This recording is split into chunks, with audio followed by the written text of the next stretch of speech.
Let's talk more about this. Andreas Craig is Assistant Professor at the Defence Studies Department at King's College in London. He's also author of the book Socio-Political Order and Security in the Arab World. Mr. Craig, thanks very much for speaking to us. We heard from Trump there talking about a lot of options being on the table. As far as you're concerned, what options does he have? Hello. I mean, we have to start by probably saying that the United States or the West in general is not a major player in Syria at the moment. So there are a lot of parallels here to the situation in 2013 when the Obama administration was very short of going to war over the first chemical or first proven chemical attack. The difference now is that actually Iran, Russia, and also Turkey are much more involved in Syria than the United States or their allies are, which means then that the military options that are on the table at the moment are very limited. So what really would need to be done in order to change the course and the policy of the Assad regime is a major combat operation, which involves not just airstrikes, but also limited operations, at least on the ground, which is nobody has the political will or the power at the moment in the West to do that.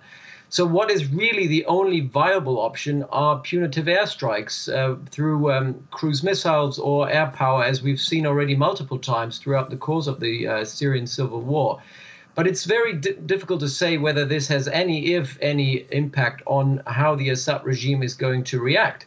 Because for the last couple of years, it has shown that the Assad regime can sustain these kind of limited airstrikes indefinitely, also because it doesn't change the balance of power on the ground, because on the ground, the proxies and surrogates of the Assad regime or the allies of the Assad regime, mostly Iran and Russia, are very deeply embedded. They're very well established and they have a very extensive command and control network. So punitive airstrikes would probably target air bases. They would probably target command and control centers. But even if you destroy them, which would be possible if the United States and other allies, particularly France, would actually go ahead with military airstrikes, it wouldn't have a major impact on the way this war is being conducted. I mean, you touched on Russia there, who are, some might say at the moment in denial mode. They're saying that the US is refusing to face reality. They also say that if the US does retaliate, they're not going to take this lightly.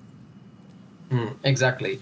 And so in 2013, Russia was still an outsider when, the West was very short of taking more extensive action. Today, Russia is very deeply involved and they will retaliate. They have supplied the regime with extensive air defense systems, which, if they are destroyed, and they will probably have to be destroyed even more extensively than in most recent strikes, the Russians will not accept.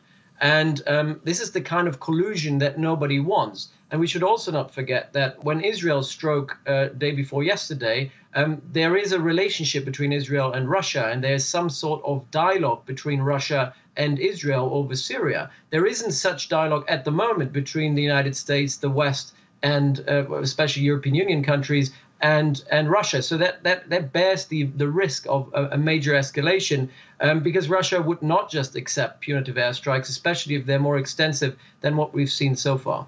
I mean, we've had France coming out today and saying, look, if it is proved that the Syrian regime was behind this, they're likely to get involved as well. But given the limited impact that the US is able to do, what can we expect from France?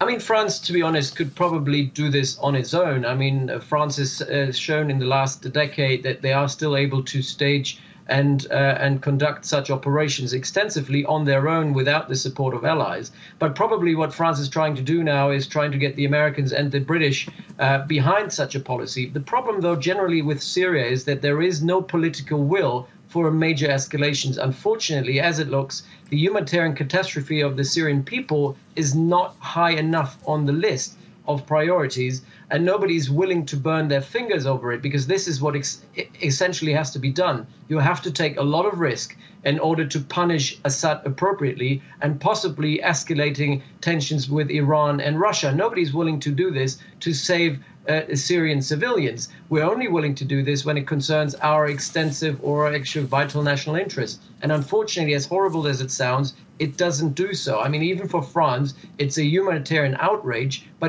doesn't concern French interests. So everything we're willing to do is fighting a riskless surrogate war, which obviously will not allow us to have the kind of leverage that is needed to punish the Assad regime. OK, Andres Krieg speaking to us from the King's College in London. Thank you.